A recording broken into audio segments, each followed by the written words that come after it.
thing. And Well, I think if you polled the Americans, Yeah. you'd find that they still are fundamentally idealistic. And the idea of Kantian perpetual peace, they're not quite ready to throw that in the ash bin of history.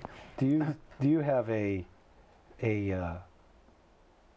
thought for our viewing audience in this time of war and conflict that would help our viewers understand that there could be a way to peace, something I'm sure everyone thinks about?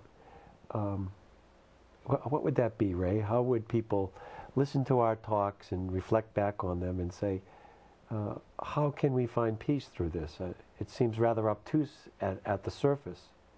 But what would you say to our viewers to help them understand how democratic capitalism can lead to peace in the world? Well, I think to begin with, America has to fix its economic system.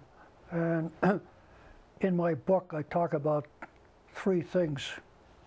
They could maximize dividends if they could convince the government to make them tax-free for low and middle income wage earners.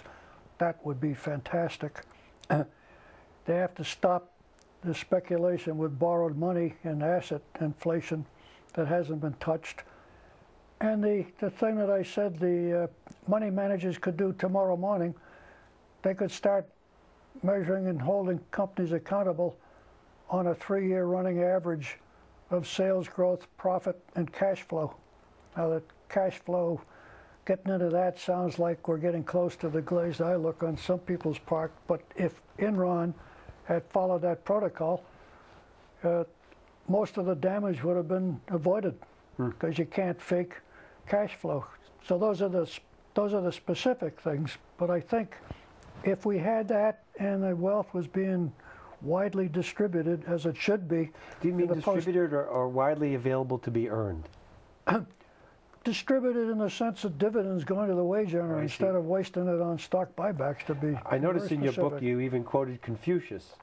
And you said, Confucius, for example, knew that a world of law, not violence, begins with trained and virtuous leaders.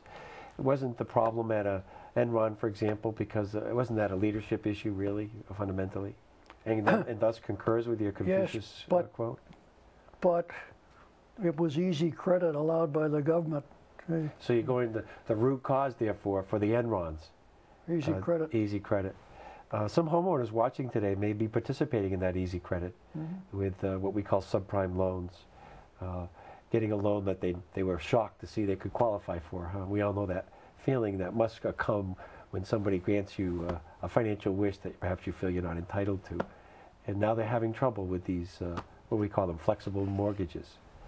And now that has started to impact the stock market and some people's lives very personally. So you make this statement, I'm sure some of our viewers perhaps are feeling this pain right away.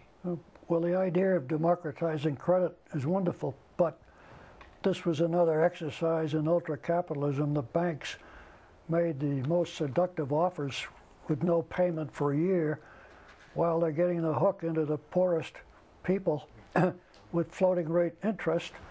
And then with credit derivatives, they hand off the responsibility for it, and the worst is still ahead of us because there are a tremendous number of those that will get reset in the next year and a half. So we've only seen part of the damage so far. We're talking with Ray Carey, local author of the book Democratic Capitalism. And Ray, I just want to ask you about the cover of this book.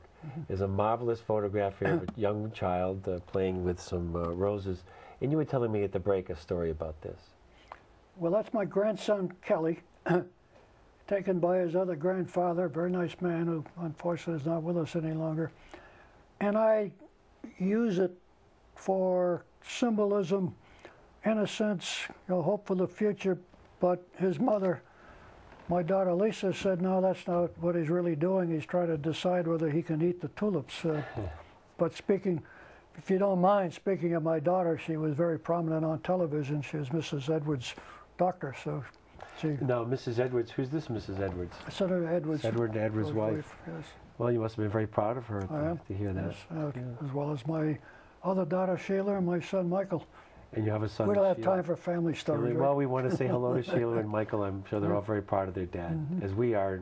Very glad to have you here with us. Ray, we have only a few minutes left. this has been a marvelous talk, and I hope that our viewers have enjoyed it as much as I have. I've learned quite a bit from you. Is there something that perhaps you'd like to help us close out this segment in our series of talks with you today? The feeling that we're so close to the world of peace and plenty, and it's within the grasp of the democratic power starting in America. And I think we're not that far away from having a new look in American politics. And I think if the leadership is in economic freedom for everybody in the world and economic common purpose, I think we'll see that. At the end of my book, I talk, I hope, realistically about a rejuvenation of the UN. And there's no question that the Security Council is, still the 5 winners of World War II, with each one with a veto, and that has to be worked on. But if the world is improving in the standard of living, then I think we have to help the UN instead of trashing them. And I think the UN has a Human Development Index, which I believe is a composite of literacy, life expectancy, infant mortality, and economic growth. And I think the world where nations are competing on how well they're doing and improving the lives of their people, measured by the UN Human Development Index, is maybe not that far away. And that's how I think nations should compete in the future. Ray, it's been a real pleasure talking with you. Thank you very much for your time, and thank you for the time to write this marvelous book on democratic capitalism. I've learned a great deal, and I love the travel, the tourism we had through the ages and the classics. It's wonderful to use that in today's time. I want to remind our viewers that they can find out more information about Ray Carey through his website, democratic-capitalism.com.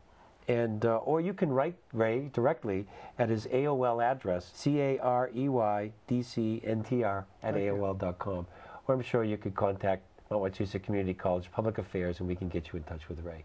Ray, thank you very much. It's been marvelous. Thank you for your time. Thank you.